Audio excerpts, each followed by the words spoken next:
there has to be some common sense. Yes, sir. They have the car stopped in Tampa Ranch, Michael Byler. We still don't know who pulled the trigger.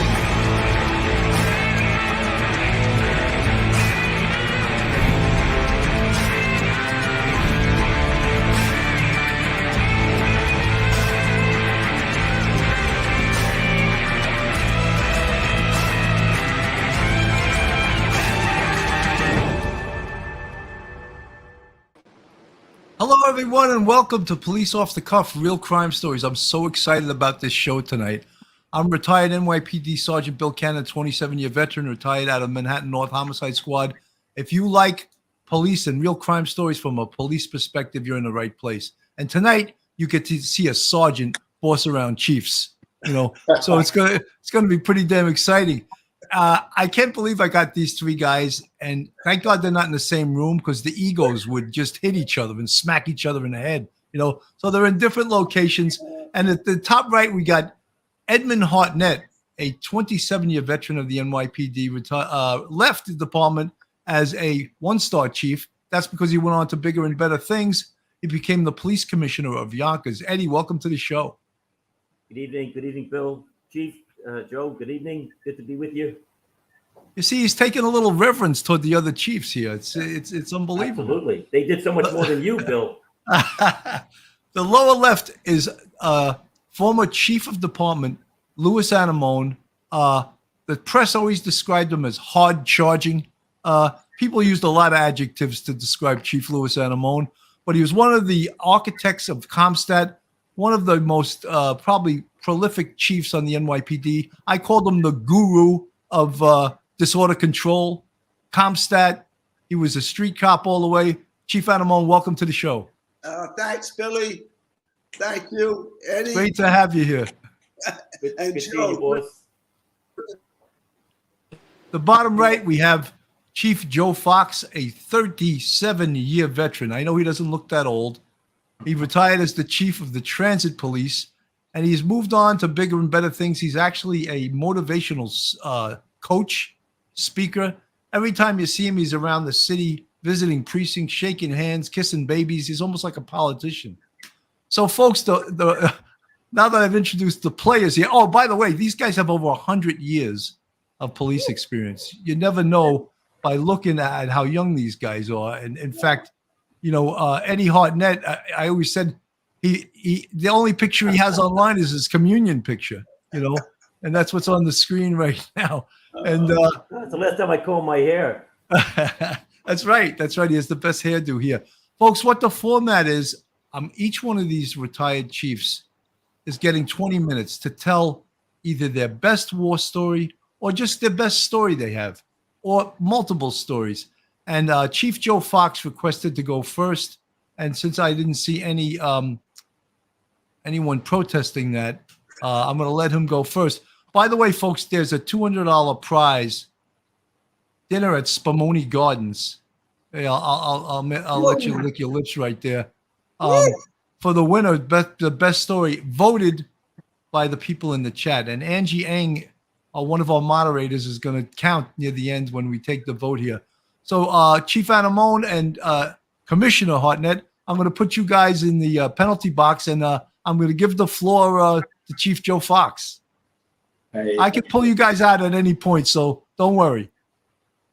thank you. And Bill, at the risk of cutting into my my stories, I don't even know if I shared this with Chief Anemone. I was going to his retirement party. I was at, I think, the Grand Marquis, a beautiful hotel in Manhattan. And I remember walking through the, Times Square there, looking at how different that place was than only 5-10 years ago. And it was the work of all the cops. But I remember thinking, wow, this was the quarterback. Tonight we're going to honor the quarterback who led us through all of this. So thank you, Chief. I know you're in the back there, but thank you. Bill, thanks for this. Angie, I now that you said that there's a reward in here for the best stories, I suggest you do some fact checking, because people are going to be making some stuff up now for one of those pizzas, but I promise I won't. We're ready to go, Bill? Chief, you're ready to go. All right. Gentlemen, okay, start your engines. Start your engines. So Mike Collins and I, we get like a year or so on the job. We're working together. in a car. It's a day tour. Job comes over, suspicious, 1010, woman hasn't been seen. We get to this. It's a small apartment building a couple of blocks off Ocean Parkway over near Avenue M. Meet the super, takes us up to the fire escape. This woman hasn't been seen in about a week. So what we expect when we get in that window. So he helps us open that back window. We climb in. So we're expecting that odor as soon as we open that window to just hit us, and it didn't. So we climb in, bracing for that. And Mike and I turn to each other and say, not too bad. So we're walking around and we find this woman in the bed, on the floor in the bathroom. And with all of our vast medical experience, we pronounce her dead. And we call the sergeant, we call the command, we put all that stuff in play. Confirmed DOA. And I go out to the car to get my briefcase because, scratch 61s and everything. I think we even got on used her landline to start getting some numbers from the 124 room. And when I go out, there's an older woman in the hallway. And she says, "What happened, officer?" So in my most empathetic and sympathetic voice, I look at her and say, "The woman in 3E passed on." And she says, "Oh, that's terrible." I says, "Yes, it is." So I come back upstairs and the sergeant gets there, John DeFilippis, and he's doing whatever he did. And EMS gets there and we tell him she's in the bathroom, we just need you to pronounce. And they're in there, and all of a sudden we hear them start shouting commands at each other. Get this, get that, and they yell out to us, "She's not dead." So John DeFilippis looks at the both of us like with this look of shock and says, "If I'm ever hurt on the scene of anything, please make sure you two guys don't show up." So now I walk back outside to get some more stuff out of the RMP. They're working on her. They worked on her for like an hour. And there's a whole bunch more people out in that hallway. And one of them says to me, probably the same woman, says, "So where are they taking her?" So I looked with that sympathetic voice because I had to look like I know what I was talking about now. And I said, "We found signs of life in her."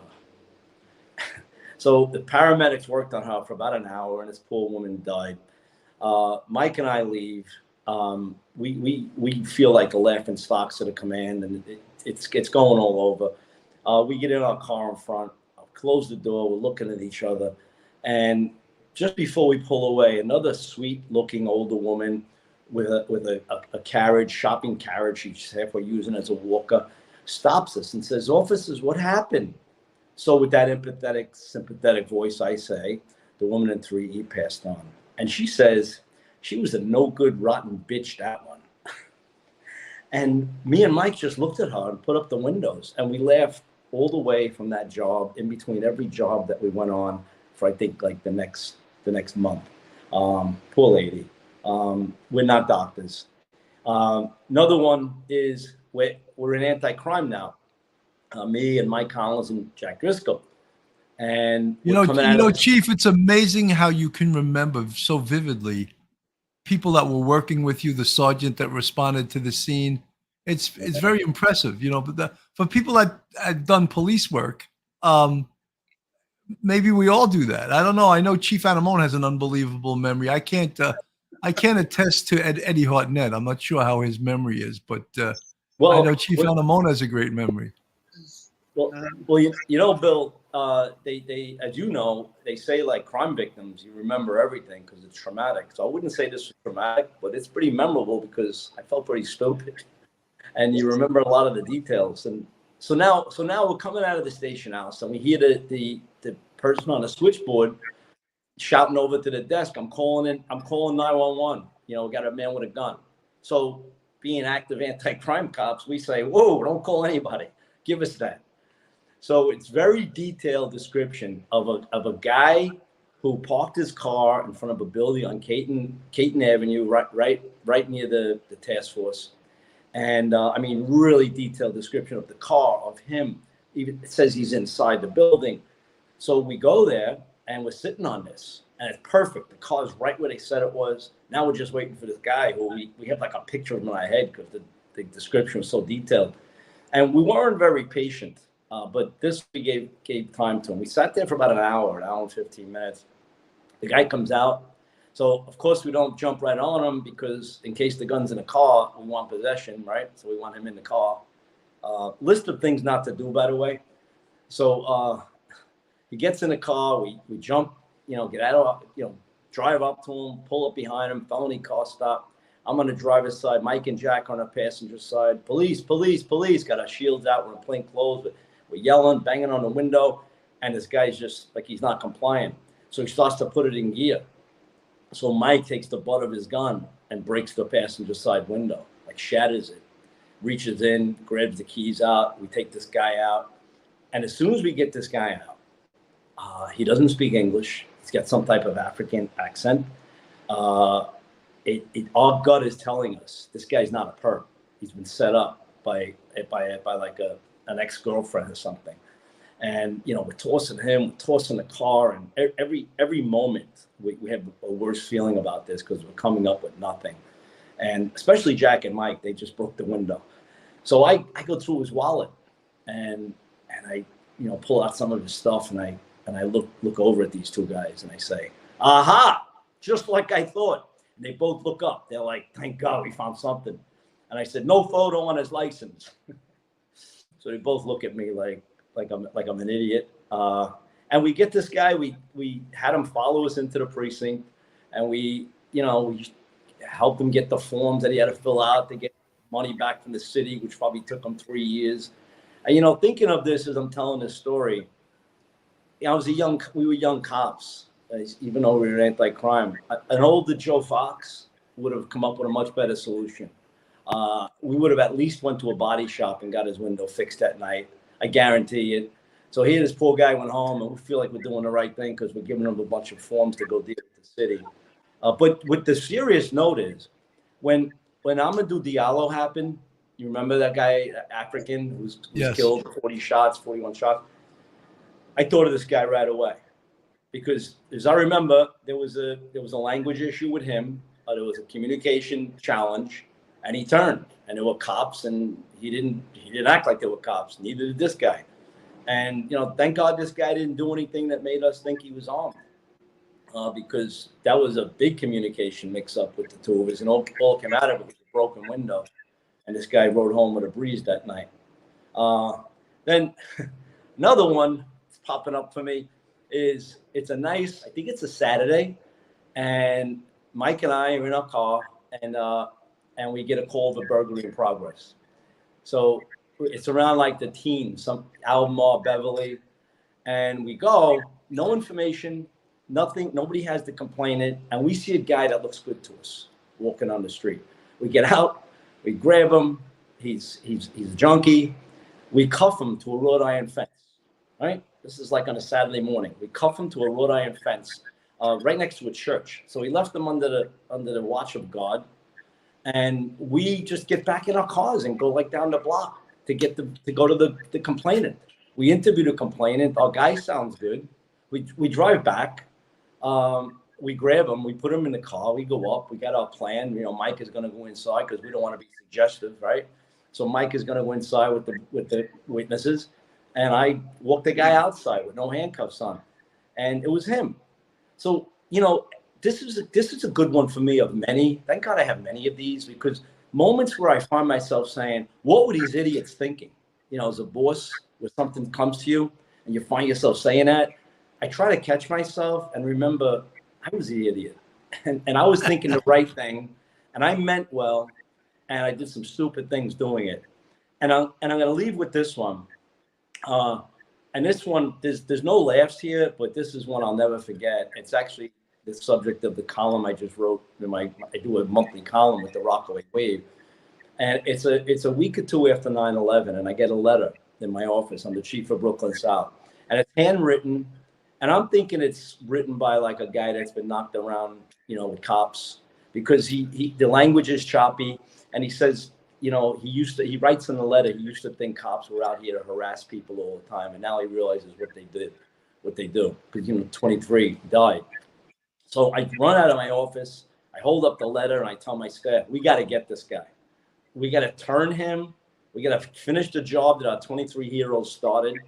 And they go find him. He's 10 years old. He lives in the projects in Brooklyn. His name is Ira Kadeem Griffin. They bring him in. I meet him. We have a nice exchange. You know, we get to know his mother. And this continues basically throughout his life. Visits to Brooklyn South. And, you know, he's visiting me when he's in college. He tells me when he's in college, he tells me he gets selected to be a teacher in Detroit, having lunch when I was the chief of transit. I look at him, I says, Ira, that's a challenging place. And he looks at me and with this smile, he says, I know, Uncle Fox. That's why I'm excited about it. So today he's a principal. In 33 years old, he's a principal in Newark High School, in a middle school in Newark. I went to see him last week to catch up and do an updated photo for the article. And I went to see him at work this time. And he, as soon as I got off the highway, I saw how tough this community is. And I thought, my young friend, who I met when he was 10 years old, is responsible for the education of the young people in this community. So there's a bunch of takeaways for me, but I'm going to give you one. If there's one thing I'm proud of with my leadership style, it was all about team building. And if it was not for the fact that I knew how to back away from things and let people do what they had to do, the relationship with Ira was never me and Ira. It was me and Ira. It was Richie Gubatosi and Ira, the sergeant who ran my office. It was Nevros Duncan. It was Joyce Hooper, the PAA who worked in my office. And it was like literally a village raising a child. And it was like really, you know, I mean, this kid, he would have made it on his own, but I consider it such an honor that we all got to witness just a part of it. And he's out there today changing the lives of others. So that's what I got. You know, Chief, I think if I could see the people in the chat, I'm sure there's tears running down the faces of some of the people hearing that story. That's a great story. I don't know if I asked Chief Anemone and Hartnett if they would agree because they're in competition with you. They may say that story sucked. I can't top that. Joe, you win. I can't top that, man. Well, I'll throw this out there. I'm not eating carbs. So anybody voting, keep in mind that I think these guys will enjoy that great pizza even more than I would. All right, Chief Anemone, we're back in. We're back in. Now, Chief, Chief Fox, you had told me earlier that you needed to leave. So if you want, I could take you off the screen. If you want to stay, you could stay. No, I'll hang around. I'm too pumped up. Okay, you're pumped up. I'm going to still just put you in the penalty box for a while with Eddie Hartnett because I'm going to give Chief Anemone the screen by himself. Yes, I'm going to remove you guys. Chief, great story, right? And I know that you have some amazing stories, but you know, let's see what you got. It's going to be very hard to top Chief Fox. So what I'd like to do, Billy, is just jump around a little bit, different years, different Absolutely. things, different things. So later on in my career, you know, they thought of me as the disorder control guru. You know, I worked with a team that created disorder control guidelines. But early on in my career, it wasn't quite the same. So it's 1985. I forget if you were a cop in the 2-0 at this point. I just came on the job in 85. Yeah. Well, I'm the CO of the 2-0, and I have the duty, the daytime duty, 7 to 3, nice, easy, you know, 4th Division, nothing ever happens. And the borough calls and says, oh, we have a detail over in the 19th precinct. We're going to send you a sergeant and 6 or 7 from the NSU 4, and you'll supervise them. You know, there's no lieutenant available. And all right, what's the occasion? So back then, 1985, Channel 5, Fox TV, was on East 67th Street between 2nd and 1st Avenue. The 19th precinct was up the block between 3rd and 2nd was Fox, and the precinct was between 3rd and Lex. Stop at the precinct, get a roster, head over just a block away to see what the what the detail's all about. So they had a Fox on their morning show had I guess a celebrity appearing. I had never heard of the celebrity. Turned out to be a celebrity group. It was called Menudo. Anybody here remember Menudo? So I don't know, I was 30 years old, 40 years old at the time. Menudo meant nothing to me. I found out later my daughters knew about Menudo. So I show up with the sergeant and the NSU, 5 or 6 cops. We're there about an hour before the show was even starting. And suddenly, and I mean suddenly, the subway up at Lexington Avenue must have emptied, and there's 100. Then there's 200. And there's 300 or 400 screaming girls in 67th Street between 2nd and 3rd Avenue, all screaming names of Menudo members or the Menudo itself. And I'm scrambling with the sergeant and these 6 or 7 rookies to try and control them on one side of the street because Menudo hasn't arrived yet. And finally, Menudo shows up, and now there's 500 or 600 girls. And I'm talking from the ages like 11 to maybe 15, 16 years old, just screaming, going wild. And I'm looking at the sergeant. I said, do you know anything about this group? He's never heard of it. I said, all right, just try and, control the girls. Chief, one of them is the guy, Ricky Martin, who became famous on it, but he was one of the members of Menudo. All right, Menudo. Who became famous, yeah. So he was a big deal, apparently, to the young girls.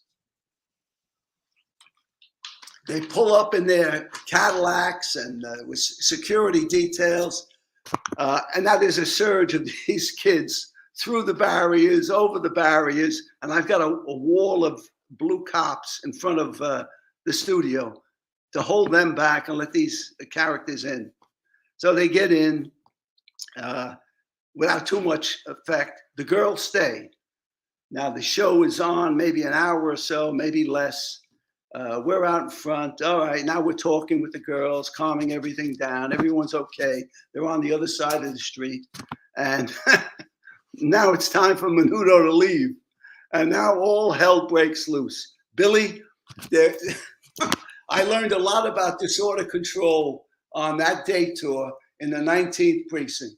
Screaming girls chasing this limo that had the stretch limo that had these band members in the car, up the corner, beyond the corner. Instead of turning, at the avenue, he kept going. I guess he wanted to go up to 3rd Avenue and go north. These girls followed him the entire block, screaming.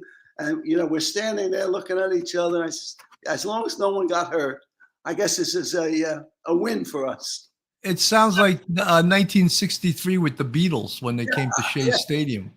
Yeah. They went nuts over them like that. But I guess everyone knew or expected, the crowds with the Beatles. I was just caught so unaware. So again, the importance of timely, accurate information before you and while you're planning for any kind of an event. I knew you were going to draw a parallel to Comstead over this. That was Menudo 1985. Jumping around again. So now it's 1991. So let me just back up. In 1990, I was promoted. I was transferred from the CO of the 3-2. I was a deputy inspector and sent to the 3-4 as a CO, deputy inspector. January 1990. 6 months later, I was promoted. The fastest promotion in my history, in my life, 6 months, unbelievable. But I was transferred at the same time. I was transferred to the Bronx, and I was made full inspector, but CO of the 9th Division in the Bronx. So, I started asking around, what's going on, et cetera, et cetera. Turns out the PBA was responsible for my promotion. Wow. They were having such a tough time with me in the 3-4. One of the board members of the PBA at the time was a former 3-4 cop. He and I worked together as cops in the 3-4. So I guess he He went to the police commissioner or somebody, get this guy out of here. He's causing, he's creating waves. He's this, he's that. And, they weren't about to just transfer me on the word of the PBA. So to make it look good, they promoted me and then transferred me. I did 6 months as the CEO of the 3-4, my shortest tenure anywhere ever during 35 years of work at the NYPD. And how was it when you arrived in the Bronx? Did they welcome you with open arms or what? This is the straight line I was hoping for. So Eddie, you got to listen to this one now. And Joe, if he's still around. So I get to the Bronx division office. Jack Scanlon is the XO in the 9th Division. So he was, I said, we had a quick conversation. I said, Jack, listen, I want to get out in the street. I want to see, what I'm responsible for. I only did a couple of nights, with street crime up in the Bronx. Let me get a sense of the 9th Division. Oh, yeah, sure, go ahead. So it was a 4 to 12. It was early on the 4 to 12. I went out, I did the 4-6, I did the 4-7, I did the 5-0. Now I'm coming down into the 5-2. Now I don't know if it was Kingsbridge or one of the side streets off Kingsbridge. I stop at a light. I'm in the unmarked. I'm in full uniform. It's, I don't know. It's still in the summer, so it's like August. It may be 6:30. Stop at the light. I look over to the right, and, there's a bodega on the corner. And here's a kid, maybe 16, maybe 17, sitting on a milk crate. And he makes eye contact. So I give him the big, NYPD smile, hi. And he sticks up his finger. And this was my welcome to the Bronx. I went back, to the borough, and I told Jack Scanlon the story. He said, oh no, the Bronx isn't like that. We're better than that.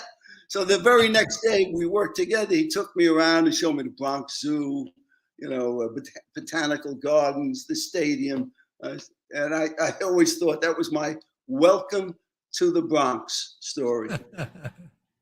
Now, I don't know if anyone else has one of those stories. So now I'm the chief of department in 1995.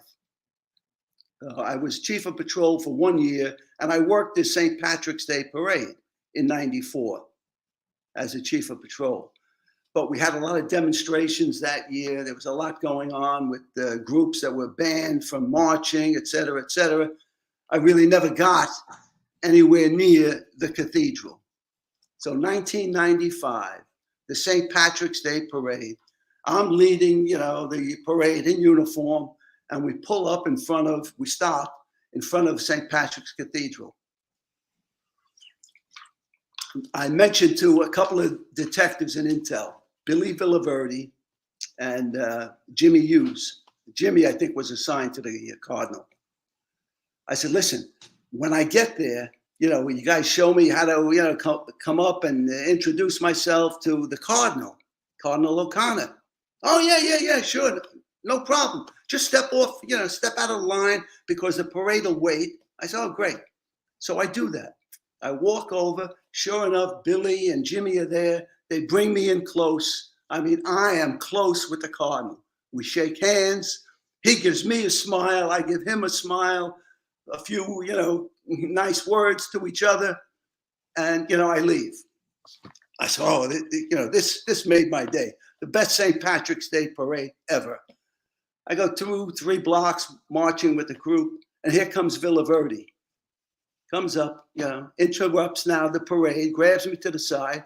What's going on? Something happened? No, he says, Cardinal O'Connor's ring is missing. I said, what? They check your pockets, Chief.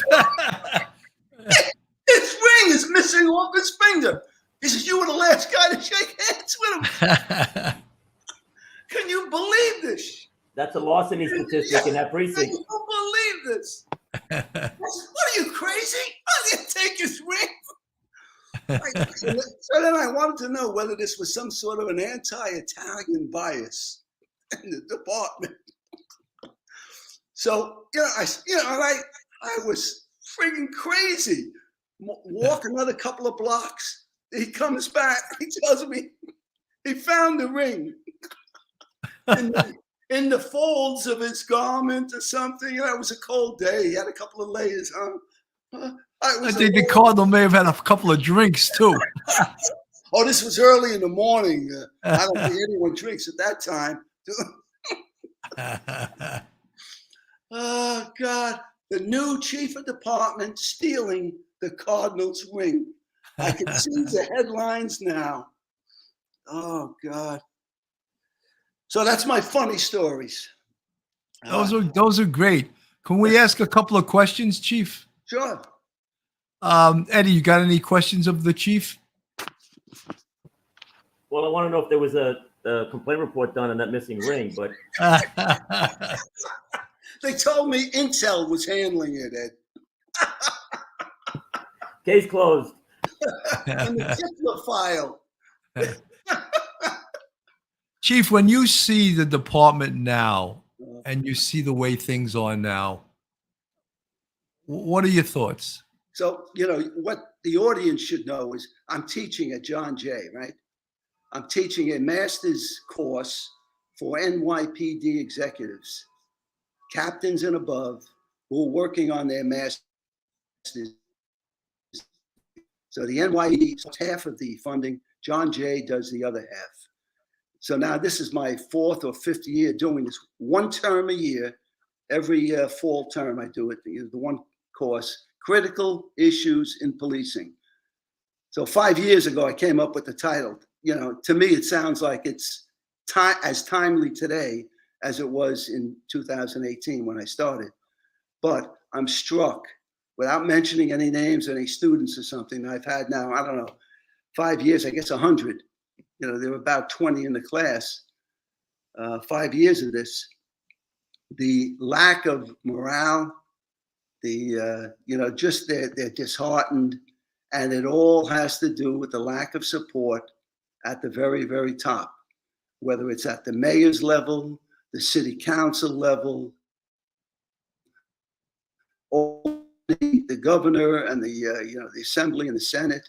It's really a political thing now where they've disemboweled the NYPD. It's terrible to see, and I'm a rah-rah guy. I bleed blue, and I talk to them and try to get them, enthused. But it's a tough battle.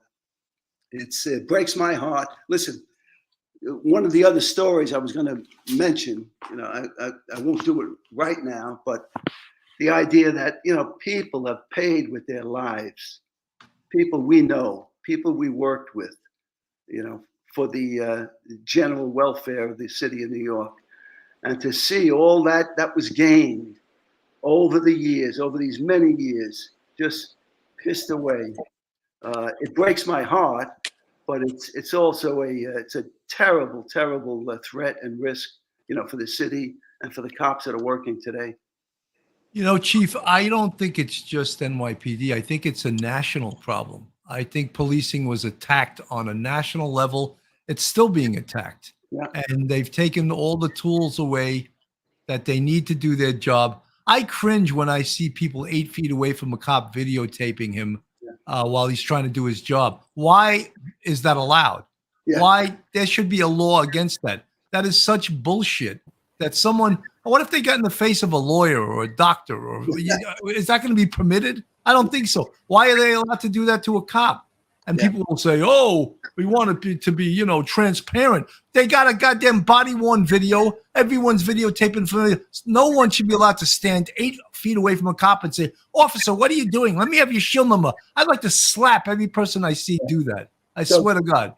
So, Billy, in accord with what you're saying, we just had this case in the, I think it was the Bronx, it may have been the city, where the cop slapped the woman. That was great. Right? Slapped a woman who was interfering with the arrest of a murder suspect armed with a gun. Talk about violating your personal space, your personal safety space, particularly when you're a cop engaged in law enforcement in the street. And this took a couple of days before this thing settled down. This is crazy, absolutely crazy. That was your old command. That was the 3-2, right? It was a 3-2. All right. Yep. You know, Chief, I'm also, I mean, I have to just say I'm surprised that the officer was backed by the mayor and the PC. You know, the political winds, if they blew a little stronger, they would have ran for cover. And they backed him, though. So I guess they had to, in a way. Are you going to tell a cop that he has to take that shit when they're arresting an armed perpetrator for murder? Yeah. You know, it's crazy. So kudos to both of them, the commissioner and the mayor, for stepping up, because we need it. If you can't defend that cop in that circumstance, well, then there's nobody that you can defend ever, right? You know, there's a John Donahue in the chat, and he just gave me $20. Thank you, John. And he asked the question, and this could be for any one of the chiefs. What would you do in order to improve morale and drive up recruitment? Eddie Hartnett, what would you do? Recruitment is tough. I mean, I get calls now all the time, and I never tell people don't go into policing, but now I have to kind of say, really think about it. We always talk about the military, but the military's having problems now recruiting. But I mean, I used to love, nothing against college people. I have a college degree, I have a master's degree, thankfully. But when I had a choice, when there were 10 rookies coming to the precinct, and 2 of them had military and 2 of them had master's degrees, I wanted the military kid, because they understand how to follow orders, they understand discipline. But military college campuses are probably not the place to go to recruit anymore, as much as we have to use them to recruit. But I think more military, and more trade school graduate types. We need these working class kids to get back to coming into this very noble profession of ours. Chief Fox, same question. Yeah. I heard years ago in the political world that politics is local, and I've always believed morale is local. And when we wait for something to happen, like city level, national level, you mentioned, Bill, it's not going to happen. Morale has to be something that we work at. It's just like somebody in recovery. They have to work at it every day. There's a Zig Ziglar quote, people say bathing doesn't last, motivation doesn't last, neither does bathing. That's why we do it daily. And this has to be something that every sergeant, Chief Anemone, the executives you have, every captain, they all have to see their power to lift up the morale of the cops around them. They can't wait for a department memo to do it. They can't wait for any chiefs to do it. It's our responsibility, sergeants, lieutenants, captains, to try and the 80% of that is communicating to these cops that you're with them. Because so we go through the ranks thinking, of course they know I'm with them. I'm a cop, right? No, you're not. You're a sergeant, you're a captain, you're a chief. They don't think you're with them unless you tell them they are, unless they see that you are. And we have to show that we're. My favorite thing I do whenever I talk to cops, which is always, I say hello, and then I walk away, and I wait till I'm 8 feet away, and I turn back, and I say, Bruce, Mary, Richie, one more thing. Yes, Chief? Don't take any nonsense. And they smile. There's nothing I can do for them, but what I'm acknowledging is it's tough. I know it's tough. I'm with you. And then I walk away. So morale is not, it's when we stop seeing it as a magical thing and realize that it's each of our jobs to try and impact as best we can, that's where we get somewhere. Chief, so many, and for all the chiefs, so many things have restrained our cops, the diaphragm law, bail reform, body-worn video, the fact that everyone out in the public has video and they think they're allowed to get in the cop's face while he's doing his job. There is no support, zero support from the politicians. And I mean, people say, oh, don't get political. Policing is politics. I don't care what anyone says. The P in police stands for politics, because if you don't know how to play the politics, you're never going to survive on any police department. They've criminalized crime and decriminalized a lot of policing. It's a shame what they've done. Yeah. Willis Pony, thank you. She is calling me my old name from the anti-crime. They called me the Supreme Commander. Could you thank you for the $49.99 super chat. Supreme Commander, could you please tell us which of these awesome hysterical heroes are single? Oh my God. I think I don't want Joe Fox. I think you are, right? I'm spoken for. Marcella's not here now, but she's close. Yeah. All right, then I think all of them are married. I know Chief Anemone's been married probably close to 50 years, right, Chief? Over 50. Over 50 years. 54 years. Eddie Hartnett, don't let the hair fool you. He's married. He's not out there trolling, but no, Happily married, yes. he's happily married. You know, I got to stay to the format. We're at 40 minutes already into the show. Eddie, you got to get your chance. This is fascinating. You know, one of the things that I wish we had more of, believe it or not, my audience, which just crossed 31,000, almost at 32,000, we have very few cops that are subscribed to us. My biggest audience are women in the ages of 45 to 65. That's my biggest audience. Where are all you damn cops? If they watch the show, they don't subscribe. You know, and it has nothing to do with money because it's free to subscribe. You know what I mean? They could be listening, what they won't bother to subscribe. So all you guys should order these cops. Get on watch Police Off the Cuff Real Crime Stories. You know, it's crazy. Eddie, you ready? Good stuff. Yeah, I'm ready. You know, first of all, Bill, kidding aside, I'm honored and humbled to be with these two gentlemen on this broadcast. Joe Fox, one of the most upbeat, positive guys I've ever met in my life. Super nice, but also super sharp. Totally plugged into his community and always plugged into his cops, as he indicated. So, Joe, I'm very happy with your new venture. You had a great career in the NYPD and in the private world, and now you're moving on to this other thing. And best of luck to you, Chief. You know how I feel about you. The sort of control stuff is kind of a chapter, but you know, the CompStat, the renaissance of New York City. You know, everybody talks about Jack Maple, rightfully so, and Bill Bratton and John Timoney. You're right there. You're on that Mount Rushmore with those guys, and you know, an honor to be with you today. And he did yell at me a couple of times, but that's okay. We'll get into that another time. Eddie, I just want everyone to know that besides Bill, that you you cut were into a my chief. time, Bill. It's okay. Good. What's that? Oh, you want to show your ESU shirt? Okay, go ahead. My ESU shirt. My son Matt, 17 years on the job, proud member of ESU. Good. Anyway, I told Bill I am protesting because many of my relatives and alleged fans are in Ireland now, dead asleep. They can't vote for me. Well, you know, Eddie, I just wanted people to know that besides you being a chief on the NYPD, Eddie was the Yonkers police commissioner for 5 years, and you know, that's a huge honor to be a police commissioner anywhere, and I think that's probably the picture he used when he was the PC of Yonkers. That's my community. It's quite an honor. All right, Eddie, I don't want to take any more of your time away. But anyway, you got the floor.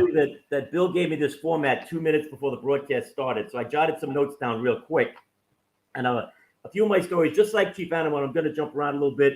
He was called feisty in the media. He was called hard charging in the media. I was always called feisty. I'm not sure if that's an insult or a compliment, but a couple of my stories actually involved the chief.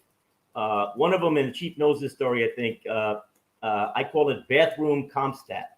I'm a precinct commander at the time. I know I'm going to get called up after the break. I go to the bathroom. There's a line of guys waiting to get into the bathroom. I'm online, and I look, and no disrespect, but the chief is standing at a urinal, and the one next to him is empty. And I'm like 3 or 4 guys back, and I'm like, what's going on? And they're just shaking their heads. They were afraid to go take a leak. A little pee next to him. and they said, he's going to ask me questions. I go, listen, I got to go, and I'm getting up next. So I, of course, stand next to the chief, and we're taking care of business. And he looks over to me, and he says, Eddie, what are you doing about those burglaries? And then we went through my whole presentation, basically, as we were emptying our bladders. Burglaries, grand larcenies. There was someone in the community had a problem. And so I basically rehashed my stuff at the podium 10 minutes later, but we did bathroom CompStat. So then years later, the chief is now retired, and I'm the commanding officer of the intelligence division. It's New Year's Eve. I'm down there early, and they have the temporary headquarters vehicle right down there in Times Square. So I go into the temporary headquarters vehicle, talk to the guys, and I had said hello to the chief outside. He was there with his family or something. He's walking around in civilian clothes. He's obviously, a civilian now. And I go into the temporary headquarters vehicle and talk to the guys there, and some cop opens the door up and yells inside, Anemone's coming. And he's been off the job like 3 or 4 years at this point. And I'm like, what? And then the guy starts getting the book up to date. Another guy's putting his tie on. The other guy's getting dressed and combing his hair. And I'm saying, guys, he's not the chief of department anymore. He goes, we don't care, man. He's coming. And I see the chief outside. I go, you see? And he goes, I still got it, Ed. I still got it. Another individual who was very important to me and to the chief was the late great Gene Mullahy. Yeah. And Gene, of course, was a great cop, a great person, one of the best guys I've ever worked with in the 3-2 precinct. Very proud member of the 3-2 precinct. And Gene was part, and Pete Pranzo might be listening, and Pete would know better than anybody. Pete Pranzo was sergeant at the time, and he ran I guess they call it the conditions unit. And it was, they basically they'd go out with a big van, and they would fill up the van every day, sometimes with the same guys. And then they would also hit abandoned buildings, and they were basically out there taking care of business all the time. And listen, these guys later in the day might have been shot, so they were probably doing a public service that these guys weren't on the corner anymore because they were all getting scooped up by Gene and Pete and the rest of the guys, Louis LeBlanc. Yeah. But so one time they asked us to help. So we go with them. They go to abandoned buildings, and it's like 10 degrees. These guys are inside abandoned apartment with the gas stove on, and they're all huddled up, warm, dead asleep. And Gene Mullahy walks in with one of the classic lines I've ever heard in policing. To all these sleeping men in this room, he says, "Gentlemen, wake up. You're all under arrest for disorderly conduct."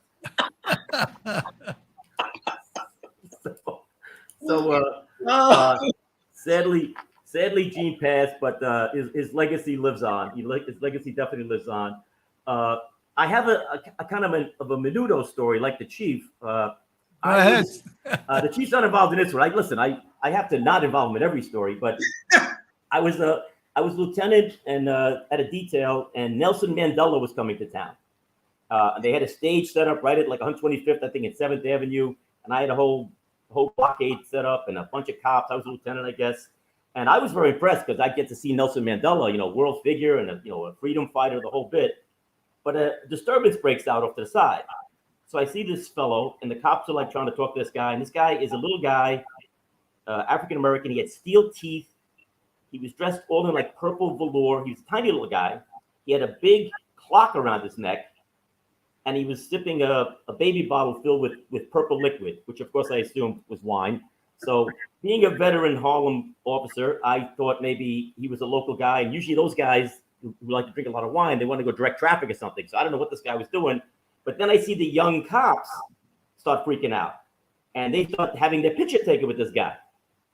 And I don't know who he is. And then finally somebody says, well, I said, what does he want? He goes, he's supposed to go up on the dais with Nelson Mandela. And I said, we're not letting this character anywhere near Nelson Mandela. It turns out he was popular at the time. It was Flavor Flav. And sure enough, they come off the dais. There's a guy with a clipboard, and he says, "Yes, Mr. Flav, please come with me." And there's file footage somewhere of Flavor Flav up on the dais with Nelson Mandela. So I kind of felt old at the time.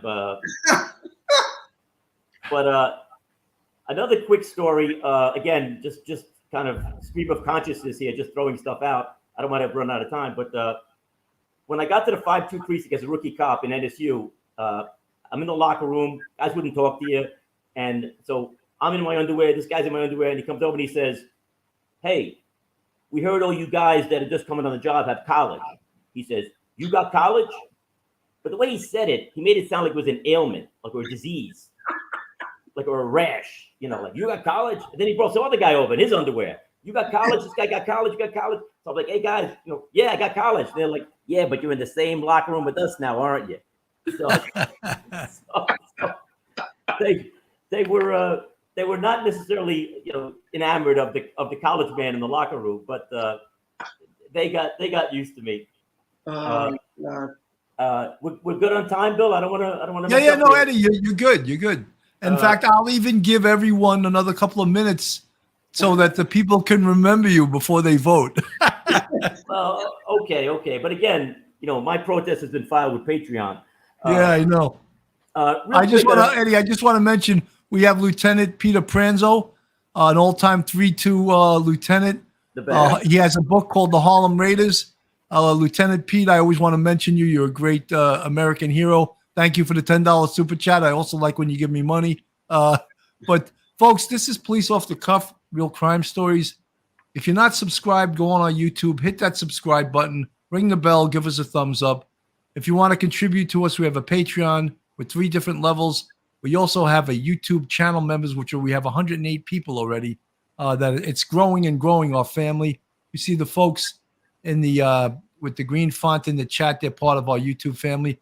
We're also just about hitting 32,000 subscribers. So the channel is growing, and partly because I have enough of a decent reputation that I can draw great guys like this to come on the show. I mean, to me, it's amazing. Chief Joe Fox, Chief Louis Anemone, Chief Eddie Hartnett, they didn't hesitate a second when they asked them. They were like, yeah, I'd love to come on. And to me, that's great. I mean, not only because there's humor and we have some fun, and New York City cops like to have fun, right, Eddie? I thought we were getting paid for this. We're not getting paid for this? Yeah, the check's in the mail. Hey, Pranzo, you better start throwing some more money at this guy. We got some other cops. We have Captain Joe Kane is in the chat, Detective Scotty Wagner. There's a bunch of people. I hope I didn't miss any, but there are some cops that regularly watch us, and it's great to have their support also. Eddie, you got one more story? I got a couple, I guess, but I spent a lot of time in the narcotics division, and we did a lot of search warrants. Bronx, Manhattan South. I was in Manhattan South at the time, and I would go on the search warrants a lot. So this building we're in on the Lower East Side looks like the building that Vito Corleone lived in Godfather 2. It's that kind of building. Two apartments on each floor, real dingy, old, decrepit building. And so you always, in the search warrants, obviously, you always put guys in the backyard, because when you start hitting the door with the ram, they're throwing drugs and guns out the window. So the guys with the ram never want to give up the ram. So this guy's hitting this door, and the door's not coming down. It's an old building, but this door is like solid, and the door's not coming down. And my guys outside, they say there's drugs coming out of like 9 different windows. That's the kind of building it's for. So finally, we get the door open, and we got the wrong door. We hit the only apartment in the building with this poor little Jewish lady who's been living there for like 65 years. So I'm sitting her down. I'm telling the guys, go to the hardware store, go to the lumber yard, fix this door. We got to fix grandma's door. So she was okay. She goes, what are you doing? She goes, everybody else deals drugs in the building except me. And you knocked my door down. So, and then, of course, on the wall, she has a picture scotch taped to the wall of the Mashiach, Rabbi Schneerson. And I'm thinking, oh boy, she's like tight buddies with Rabbi Schneerson, and he was the big guy at the time. Yeah. So I said to the guys, get an ambulance. And she says, no. She was a little short of breath. She goes, no, I'm fine. I said, the ambulance is for me. But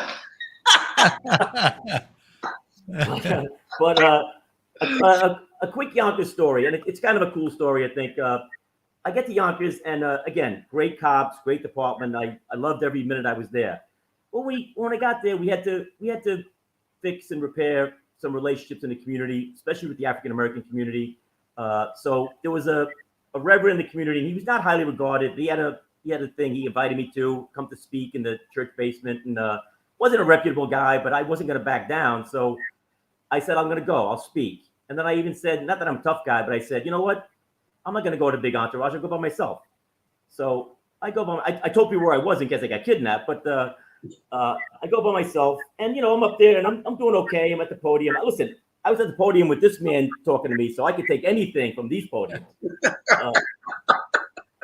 So it's going okay, but then some guy gets up and he's breaking my chops about stuff, and he goes, and another thing, he goes, I want to know who are these 3 dudes in the front row, and in the front row were 3 big, solid African American guys in jackets and ties. And they were Yonkers detectives, but they were members of the Guardians, and they were there to look out for me. Oh, they said we're here for the commish, and it meant a lot to me. It meant a lot to these guys. Did that. That's great. That's excellent. That's a great. I just want to tell a quick Anemone story. I think it's pretty funny. Back in the day, cops were shooting pit bulls left and right because drug dealers were using them. Put them on the roof to guard their stash and all kinds of other shit. So he had gone to the range and to try to talk to people about not shooting these pit bulls. And you may have to take one for the Gipper, which I was like, oh yes, you're going to sacrifice your leg for the Gipper because they don't want the department didn't want these guys shooting pit bulls anymore. There was a rash of them, right, Chief? My guy shot so many dogs, and they didn't shoot pit bulls. I mean, I would go to shootings, and with shooting, you got to go to every one, and you got to do the whole paperwork. They were shooting Shih Tzus and poodles, and they were shooting every dog they could find. Exactly. Chihuahuas. They heard a bark and they start. No, so it wasn't the department. It was me, Billy. I was pushing this issue. Put the gun away. For crying out loud, it's a dog. Come on. One guy told me, he goes, hey, boss, it was him or me? I go, him? It was a dog. He had a broken paw. He was like a mix, like a terrier and a schnoodle or whatever they called him. I said, this guy? There was a housing cop years ago that killed the pit bull by laying on top of it. Do you remember that, Chief? No, I don't. He suffocated the dog. He just laid on top of it. I guess he may have heard your speech. He didn't shoot him. He laid on top of him and restraint asphyxia, I guess that was called. Yeah. So I mean, they were shooting dogs in hallways, in apartments. There were other people around. They're ricocheting all over. Come on. Jeez. Guys, we're at almost close to an hour. I'm going to start with each. It's almost like the Miss America pageant. You get to say like your last statement, and then I'll take the vote because I don't want to keep you guys here much longer than an hour. Chief Joe Fox, final words before we take the vote. This is not a pitch for a vote, but at the risk of owing you a whole bunch of messages, Ed, so I can catch up because this is my second accolade for Chief Anemone. So I gotta catch up with you and get to you this week and tell you what a class man I think you are and how much I love working around you constantly. Thank you, Joe. But Chief Anemone, especially with this time of year, we're a few days away from September 11th. Yeah. I remember well before 9/11, I was a 1-star or a 2-star or both, and there was a series of meetings that he chaired and came up with for counterterrorism prevention and response. And the first time I ever heard that language in the NYPD, I had been a captain since '91, and it's the first time I ever heard that language or attended a meeting. And as I remember, you already had the levels, Omega. I forget what all three of them were, A, B, C, and they were all different threats. And it was well before 9/11, and I lost track of what happened with that. But you had the vision and the direction and well before, and I just want you to know I think of that more than you would think. Thank you. Thank you, Joe. Chief Louis. Thank you, Bill. What could I say? I'm with 3 stars here tonight. Eddie, the best, going back to our days in the 3-2 and our friendships there and since then. And hosting Gene Mullahy and I when we came to visit you up in Yonkers. That made our day, and I know it meant a lot to Gene. Sure. Billy, you go back to my days as an early captain in the 2-0. My gosh. But you were a great anti-crime cop there for us. Thank you, Chief. Joe, thank you for the kindness over the years and for even inviting me to speak to the troops when you were borough commander. That was great. Yeah, thanks. And by the way, for the public, come on, give the old guy a vote here. That was great. He snuck that one in. Eddie. He's good. Hey, real quick, I had great jobs in the NYPD, and one of them was I was commanding officer of the intelligence division. I was there before, on, and after 9/11, and my guys did incredible work after 9/11. It was only a division then. Now it's a bureau and got a great guy like Tom Galati in charge of it. But back then it was a division, kind of looked upon as all they do is dignitary protection. These guys, especially on 9/11 and afterwards, risked their lives, commandeered boats, got people out, ran down thousands of leads in the weeks and months that followed. Guys like John Cutter, Pat Bradley, Kevin Perham, Richie Lava, Jimmy Sackle. I mean, these guys did incredible work and I didn't ask for credit, but never got the credit I thought they deserved. So shout out to those guys. Good. That's great. So, folks, right now we're going to take the vote. Number one, if you liked, we liked all the stories. I loved all the stories; they were great. Chief Joe Fox is number one. If you liked Chief Louis Anemone, he's number two, and and if you liked Eddie Hartnett, he's number three. You can post your vote right now, and they're going to be counted by Angie Ang, who I trust. And look at Eddie's hanging his note. We'll let everyone know. And I just want to let you guys know. I mean, thank you so much for coming on. I know all three of you have been on solo, and you've been great guests solo. And I love talking to you guys. And there's certain stories, I guess, Chief, all chiefs, we can't ask for the public domain. But I had meant to when I saw you at the 3-2 at the thing for the two officers that were killed on the line of duty. I had always wanted to ask you a couple of things in private, but I just never got the chance to, Yeah. And one of these days I will. We'll have a drink together, and it would be great. But thank you so. I mean, look, if cops that listen to this live or listen to it after the fact, if they don't enjoy these stories, I mean, then they're not a cop. I mean, the New York City cops. We love telling stories, right? And usually we have a Corona in our hand when we're telling the story, and the stories get bigger. Yeah, we're drinking water now. And I can't say anything for my colleagues here, but half of my stories are true. Oh God. They're true. My God. Funny. We got people. We have people voting now. I'm not seeing any numbers in the chat. So right now you can vote for number one, Joe Fox. Number two, Chief Louis Anemone. Number three, Chief Eddie Hartnett. So, Billy, one question. How do I log in my vote? I thought you would have all of Brooklyn calling up and trying to get into the chat here. And same thing with Eddie. He's got Ireland, but they're all sleeping, he says, Like I said, too, I was the commander of the 109 precinct, a very large Chinese and Korean population. It's like the middle of the workday over there. My fans over there can't vote. This is not Because right. they're on their fourth or fifth Guinness. That's why they can't vote. So listen, I'm the only one who grew up across the street from the L&B Gardens in the Marlboro projects, if that counts for anything at all. There we go. There's the sign. I went there with Phil Grimaldi. Couldn't make it tonight. He was supposed to co-host, but he gave me two of these pies to take home with me, and they're just unbelievable. I mean, yeah, that's they call them squares. It's not even Sicilian, right? They call them squares. Listen, it's a great place, but that picture doesn't do it justice. That looks like a crime scene. That picture. That looks like a guy who fell off a roof. You rarely see a regular slice being eaten in that place. Yeah. So it's all square. Yeah, it's I mean, when I took it home, Phil Grimaldi told me there's a secret. You can freeze it, and then you unfreeze it, and he goes, you put it in the oven, put a little olive oil on top, a little Parmesan cheese. He says it's as good as new. Yeah. And I did it, and it was. I guess that's their secret recipe, Yeah. How is Philly doing? He's doing great. He actually had to drive the owners of Spumoni Gardens to a meeting and got stuck in downtown Brooklyn, and he couldn't make it back. He broke his heart. He wanted to be on the show tonight. Oh, Phil's a good man, and he shook down these guys for $200. Oh, wow, that's great.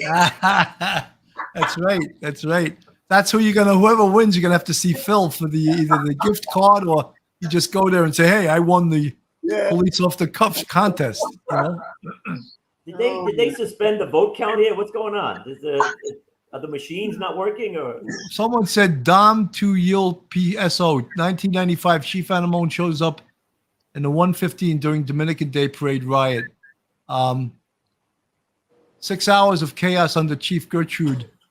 Louis Anemone showed up on a Sunday afternoon from upstate. Riot was over in 20 minutes. well, What did he do? How did he have that talent to do that? That also is true, and the chief is modest about it. But Crown Heights was out of control for 2 days, and then somebody's had the forethought to say, let's send Chief Anemone out there, and everything was under control by the end of that day. Oh, wait a minute, guys! I'm being told that the results of the vote are in. Angie Yang, you want to let us know? I'm sort of in suspense myself. Could Could you text it into the chat? Build the suspense. We'd like to know. Yeah, I'm working on my acceptance speech. Well, I'm not seeing the result. Angie coming in third with 12 is Chief Joe Fox. Good job, Joe. Who's she's keeping me in suspense with, I guess she's still counting. Drum roll. Second place is Chief Hartnett with 21. I guess that means Chief Louis won. Anemone wins. Very nice. Very nice. Wow, you know something? He was campaigning. He was calling Brooklyn. He was calling the owners. Tugged on their He was heartstrings. pulling I stories. was a poor kid living across the street. Of course they're going to vote for the guy. Jesus. He had 31. Chief Anemone had 31 votes. Wow. That's great. Thank I got you. to work on my material. So, Chief, I'll have Phil Grimaldi contact you to set it up on how to come in and get the prize, or just show up and they'll take care of it. Yeah, Billy. But, again, guys, this was great. We had and all you folks in the chat sending me super chats and stuff like that. Thank you so much. I didn't have a chance to address every one of them because I was listening to these guys' stories and I didn't want to be pulled away from it. But I really, when we come up with other police topics, I would like to have every single one of you on again, solo or even together. You're great American heroes. You're great police chiefs. And you got a good line of shit too, and that's what people like to hear. I want to find out who did Pranzo vote for? That's what I want to know. Oh wow, you can't do that. That's why the ballots are secret. He had to go. Ballots. He had to go with the chief. I get it. It's okay, Pete. I love you. Guys, what can I say? You want to just say goodbye? We're ready to go. I'll play our outro. Thank you so much. All you guys were fantastic. Thank you. We'll talk to you soon. Thank you. God bless the NYPD. Thank you. Yes. Absolutely. Stay strong, guys, gals. Stay strong. Never back down. One episode just ain't enough.